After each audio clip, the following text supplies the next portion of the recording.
In the depth of winter, I finally learned that within me there lay an invincible summer. Ah, Camus. Right. And that quote is so often held up as, the ultimate definition of human resilience, this idea that there's this deep internal strength just waiting to be discovered when everything outside is frozen. Mm-hmm. But the work we are diving into today, it sort of flips that script entirely. Mm-hmm. It suggests resilience isn't about ignoring the winter to find some distant summer. It's about, well, learning to honor and inhabit the winter you already have. Exactly. And that's why this is so fascinating. Today, we are undertaking a really profound and resonant deep dive into the source material around an article and album summary. It's called 𝗑𝗕ᗕᗕ, Re-Entering a House Abandoned 𝗧𝗔𝗧𝗔𝗡 by TATANKA. A very evocative title. It is. And the work is this detailed meditation that uses music and narrative and the symbolic space to explore what an emotional return actually looks like. It's really not just an album. It's more like a philosophical toolkit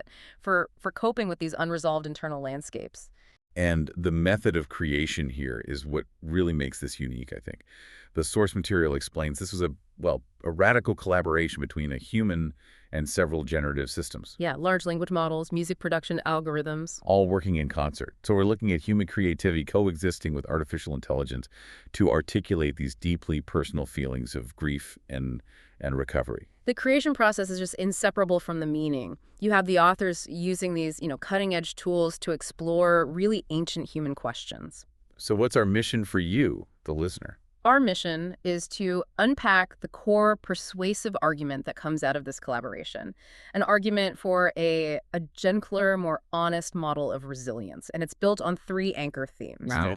First, redefining winter as a kind of interior architecture. Second, choosing active inhabitation over, the myth of completion. And finally, embracing co-creation as a form of companionship. All right, so unpack that first metaphor because it feels like the whole foundation of the work. Winter as interior architecture. It is. I mean, when we use winter in psychological shorthand, it's usually about stagnation, depression, Yeah. a painful waiting period we just have to endure until we can, get better. But what's so fascinating here is the insistence that the cold is not a failure state.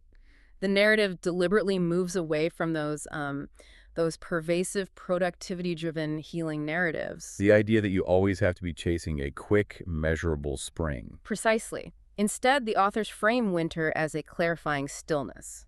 It's a structure or even a place that forces you to see exactly what has been neglected. That's incredibly challenging, though. I mean, most people want to fix the neglected things and fast. They want to turn up the heat, ignore the frost. Why does the work insist on staying present with that dim light and the silence? Because that stillness is the necessary condition for honest seeing. If you try to force the light or the warmth, you miss the quiet truths that are revealed only when the world or your inner life is muted. So the cold is just the atmosphere of deep honesty. That's a great way to put it. And the house is the vehicle for this honesty. It transforms the abstract inner life, grief, shame, memory, into something physical, something navigable. Exactly, an architectural rendering of the psyche. And the source material really details this, right? The 12 rooms are tracks. Beautifully. And each one holds a distinct emotional weather. And by treating the psyche as architecture, the work grants this dignity to imperfection. Crucially, the man re-entering the house is not a contractor ready to renovate. He's an inhabitant, ready to observe. Yes. A cracked wall doesn't invalidate the structure. It testifies to survival. It stands because it held up under stress. That is a massive perspective shift. It changes the entire relationship you have with your own trauma. You don't have to destroy the house or embark on some costly, emotionally exhausting renovation. You just have to choose to enter the rooms that are already there, meaning emerges through presence, not demolition. And you see this in the symbolic language, too, all tied to the winter solstice. Absolutely. The traditional seasonal symbols are repurposed. They're not tools to mask pain, but tools of endurance right beside the pain. I found that so memorable, that grounding of abstract symbols in just concrete survival. Like, take holly. It's not just decorative. No, it's a symbol because it survives the winter. It stays green when everything else dies back. And embers remember heat, that tiny core of potential waiting to be tended. Candles, they resist darkness without pretending the darkness isn't there. They are small acts of defiance, not grand declarations of victory. We see this play out in the narrative of the house. Consider the Hall of Echoes, where the man encounters the reverberations of inherited criticism. The trolling of ancestral hymns, what a phrase. Isn't it? and the timbre of his father's voice. He chooses not to fight those echoes, but to deck these halls with silence now. Wow, that's powerful. He is listening to that internal criticism, the ingrained voices, but he's not surrendering his space to them. He's choosing to let the old refrains decay in the quiet, rather than trying to drown them out with noise or some new narrative. It's the highest form of presence then, just choosing not to flee the internal soundscape. It is. And that radical decision to simply listen to the silence rather than trying to fill it, that acts as the bridge to what I think is the most challenging idea here. Inhabitation over completion. Yes. This is where the work becomes truly radical, isn't it? Because in our culture, we're obsessed with optimization, with triumphal recovery stories, the before and after picture. Yeah. And the man at the center of this work is explicitly not presented as fixed, redeemed, or finished. Yeah. He's just there. And that distinction is absolutely crucial for anyone grappling with internal struggles. Healing, in this model, it's not an endpoint. It's not a moment of closure. It's the courageous decision to learn to live exactly where he once abandoned himself. So inhabitation replaces arrival as the measure of progress. It has to. It honors those lives, which is, let's be honest, most of us, that cannot be neatly resolved with a simple lineal recovery story. Wait a minute, though. Let me challenge that for a second. For many people, achieving completion or closure is the goal of therapy or self-improvement. So how does the work differentiate between productive self-improvement and what could just be seen as stagnation? I mean, is this just a sophisticated way to justify avoidance? That's a necessary challenge. And the difference, I think, lies in the word active. Staying present in one's inner house is framed as an active, deliberate act of courage. It's resistance against association. So stagnation is fleeing, it's numbness. Exactly. Whereas inhabitation is characterized by feeling everything. Every room he enters is a refusal to run away, even if the room is deeply uncomfortable. That presence is the actual difficult labor of this work. And that labor, it requires a new definition of strength. The source mentions a matriarchal undercurrent that challenges these culturally masculine models of endurance. When they say masculine models, what specific behaviors are they arguing against? Well, it's challenging suppression. It's challenging stoicism as denial. And that pervasive pull yourself up by your bootstraps mentality that demands you dominate your feelings with force. Okay. The work proposes that true strength is gentleness, which is sustained engagement without violence toward the self. I see. So it's not about being weak, it's about shifting the source of power. Force gets replaced by care.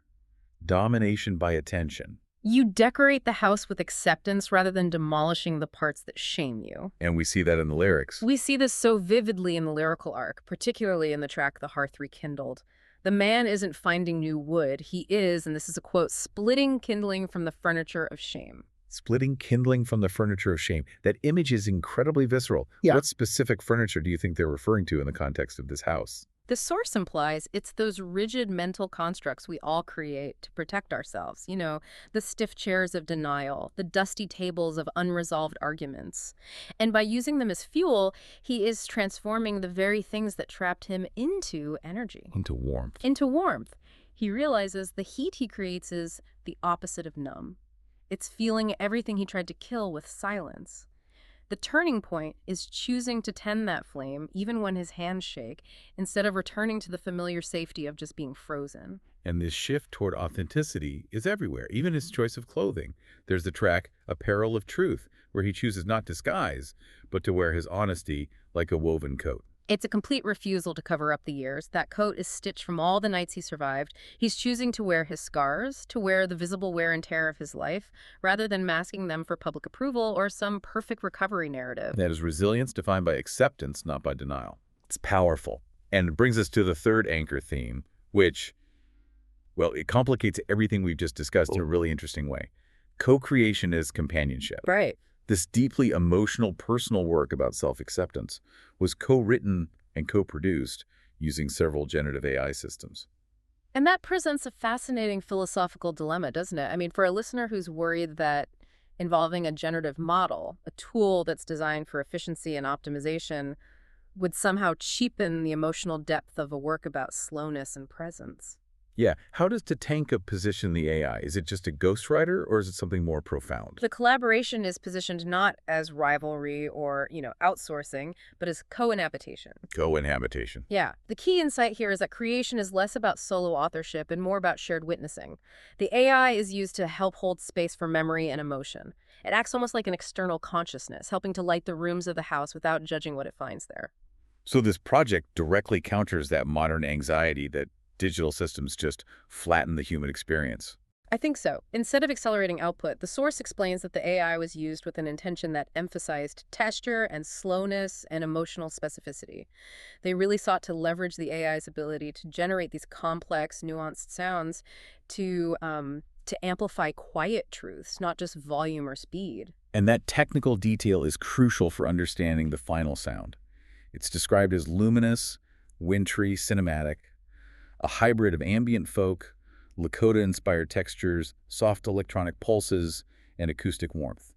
How did they achieve that digital organic fusion? Well, they use the AI systems as tools to generate these complex sonic environments, the texture of the cold, the reverberation in the empty halls, and then they intentionally blended that with human acoustic performance. So the sound itself forces you to slow down. It does. It's intentionally low tempo and textural. It's intimacy created through technology, not despite it. It really makes the argument that technology, when you approach it with care, can serve as a supportive companion for the interior life. And that idea of companionship, it extends beyond just the creative tools, doesn't it? If we connect this to the broader TATANKA ethos of DEI, diversity, equity, and inclusion, the co-creative model seems to reflect a philosophy rooted in interior safety and the right to belong. Exactly. Belonging is framed not as a reward you earn once you're finished or fixed, but as a universal right.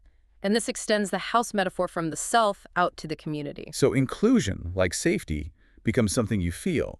It's an atmosphere, not just a policy written on a wall. And the inner house needs tending to ensure every part of the self and every collaborator is allowed safe presence. So whether it's an AI system co-creating or the neglected, wounded parts of the self, inclusion is the atmosphere that allows for a return home. It's the permission slip. The permission slip to exist in the state you are currently in. And that is the core of it. The entire work persuades us that you do not need to be finished to be worthy of return. So what does this all mean for us, the listeners? We took this deep dive around 3 foundational pillars. Seeing winter as a clarifying structure, framing progress as the courage to remain, that is, inhabitation, and using co-creation as companionship. The house stands not because it was perfectly renovated or masked with a fresh coat of paint, but because someone chose to enter it and light a single room. And that is the central, radical conclusion the work offers. You do not need to be finished to be worthy of return. Lighting even one room, choosing to acknowledge just one piece of the internal architecture, that is the beginning of living again. And as the work concludes, sometimes that choice of active presence is the most radical act available to us. It honors the irreducible complexity of being human. That individual act of choosing interior safety is profound. But if we take this idea of belonging and interior safety and sort of zoom out away from the immediate inner house and onto the collective landscape, the source material leaves us with one final provocative thought. It cites the Lakota chief Sitting Bull. Yes, the quote is, "We therefore yield to our neighbors, even to our animal neighbors, the same right as ourselves to inhabit this vast land." So if the personal house requires tending and safe inhabitation, Then what does this concept of radical inclusive belonging imply for the collective vast land we all share? What rooms are we as a society refusing to enter in our shared social structure? And what happens when we refuse to grant others the right to safe inhabitation? that is thought for you to carry forward. As you contemplate the rooms, both interior and exterior, that you choose to tend,